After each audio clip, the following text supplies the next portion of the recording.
Hello, কেমন আছেন আপনারা সবাই? আশা করি ভালো আছেন। মাইক্রোসফট ওয়ার্ডের 19তম ক্লাসে স্বাগতম।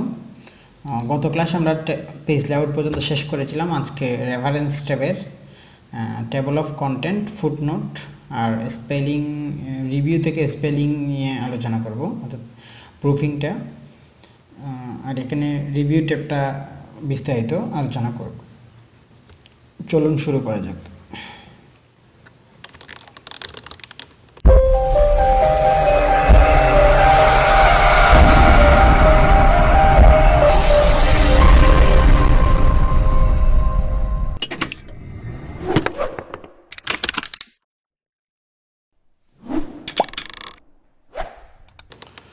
সর্বপ্রথম আমরা শিখবো হচ্ছে টেবল অফ কন্টেন্ট।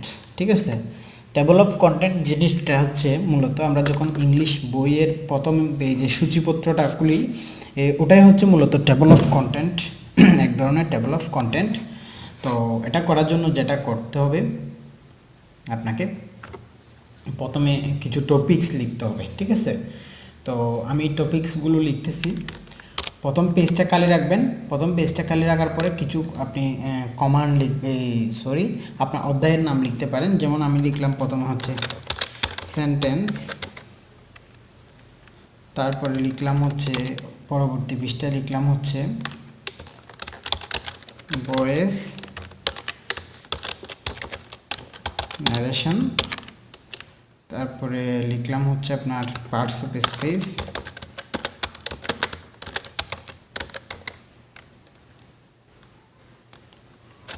তারপরে লিখলাম হচ্ছে আপনার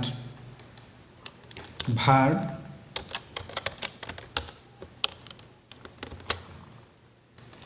তো এগুলো লিখলাম। এই 5টা কমান্ড লিখলাম।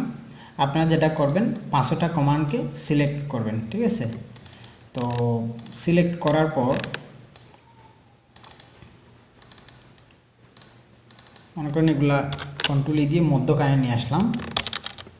তো এগুলো হচ্ছে মূলত একটা হেডিংয়ের মধ্যে আমাদের ফেলতে হবে। ঠিক আছে, তো হেডিংয়ে ফেলার জন্য যেটা করব, আমরা হোম ট্যাব থেকে গিয়ে আমরা একটা হেডিং দিয়ে দিব।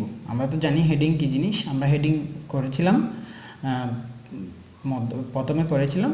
তো হেডিংয়ে নিয়ে আসার পরে আমরা প্রথম পেজের মধ্যে মাউসের কার্সারটা রাখবো। রাখার পর যেটা করব, আমরা রেফারেন্স ট্যাবে যাওয়ার পর টেবল অফ কন্টেন্ট থেকে একটা কন্টেন্ট, প্রথম কন্টেন্টটাতে একটা ক্লিক করব। ঠিক আছে, ক্লিক করার সাথে সাথে দেখেন আমার একটা কন্টেন্ট চলে আসলো। ঠিক আছে, তো কন্টেন্টের মধ্যে আমাকে দেখাচ্ছে আমার টপিকসগুলো কী কী, অর্থাৎ আমার অধ্যায়ের নামগুলো কী কী এবং কোন অধ্যায়টা কত নাম্বার পেজের মধ্যে আছে। এটা বলতে পারেন এক ধরনের এক ধরনের সূচিপত্র।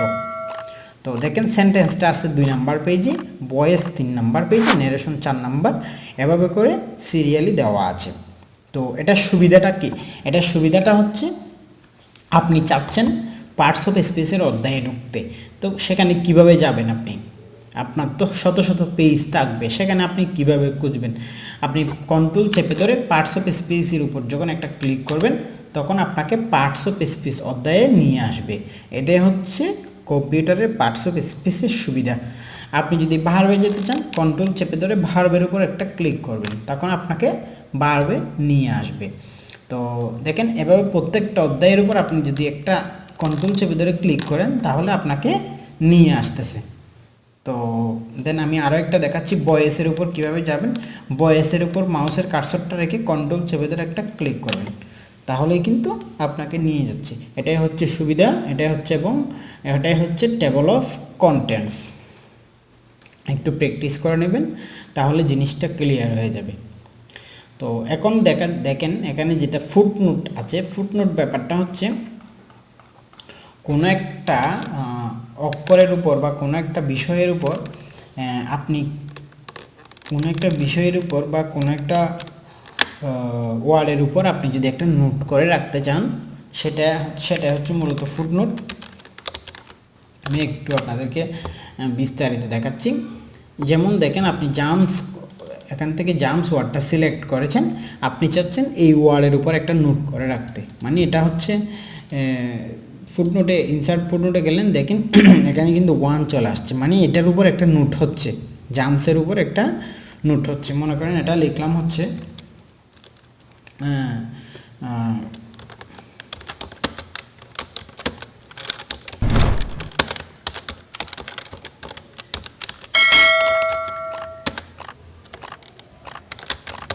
মনে করেন এটার উপর একটা আমি নোট লিখে রাখলাম, সেটা হচ্ছে it is very important word.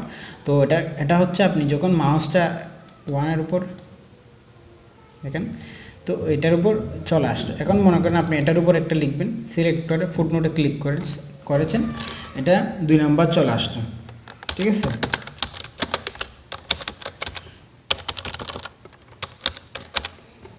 দিলাম, দেখেন এই নোটগুলো কিন্তু এখানে ফুটনোট অর্থাৎ পৃষ্ঠার নিচের মধ্যে চলে আসতেছে। কোন ওয়ার্ডটার উপর আপনার নোট হয়েছে সেটা আপনি এখানে দেখতেছেন। তো আপনি মনে করেন আপনি চাচ্ছেন 2, এখানে ইট ইজ অলসো, এটা কার উপর হয়েছে, তো এখানে যেহেতু নাম্বার দেওয়া আছে আপনি বুঝতে পারতেছেন এটা কার উপর হয়েছে, এটা হচ্ছে লেজির উপর এই ফুটনোটটা হয়েছে, এটাই বুঝতে পারতেছেন। তো আপনি কোনো একটা ওয়ার্ডের উপর বা কোনো একটা সেন্টেন্সের উপর যদি কোনো একটা নোট করে রাখতে চান, তাহলে আপনারা কিন্তু ফুটনোটটা ইউজ করতে পারেন।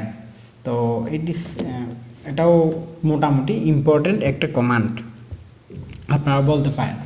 তো আমরা রেফারেন্স ট্যাবের মধ্যে মূলত আর কিছুই নেই, আরগুলা শেখার মতো এরকম কিছু নেই। আমরা মেইলিংসটা তো কিছু নেই তেমন, এটা হচ্ছে মেইল করা, মেইল কীভাবে করবেন, মেইল মার্জ কীভাবে করবেন, ইনভলভ কীভাবে করবেন এটা।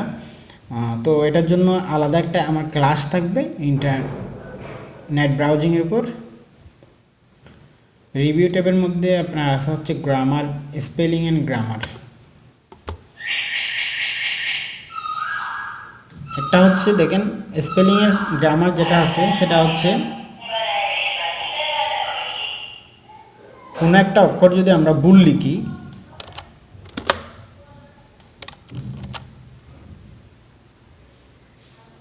তো এটা আমরা স্পেলিংয়ের গ্রামার থেকে সিলেক্ট করে সাজেস্ট ওয়ার্ডটা আমরা এখানে ব্যবহার করতে পারি, ঠিক আছে। যেমন দেখেন একটা জাম আছে, আমি জাম্পস দিয়ে চেঞ্জ করে দিতে পারি, ঠিক আছে। এটাই হচ্ছে স্পেলিং অ্যান্ড গ্রামারের সুবিধা।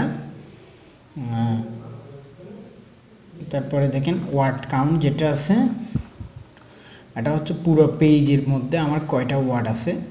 দেখেন ওয়ার্ড কাউন্টে ক্লিক করলে আমাকে কিন্তু দেখাচ্ছে পেজ একটা, ওয়ার্ড কয়টা, নো স্পেস কয়টা, ইন্ট স্পেস কয়টা, এগুলো সবগুলো আপনারা দেখতে পাবেন। তারপর হচ্ছে আপনার কমেন্ট থেকে আমরা যে কোনো একটা ওয়ার্ডের উপর কমেন্ট করতে পারি।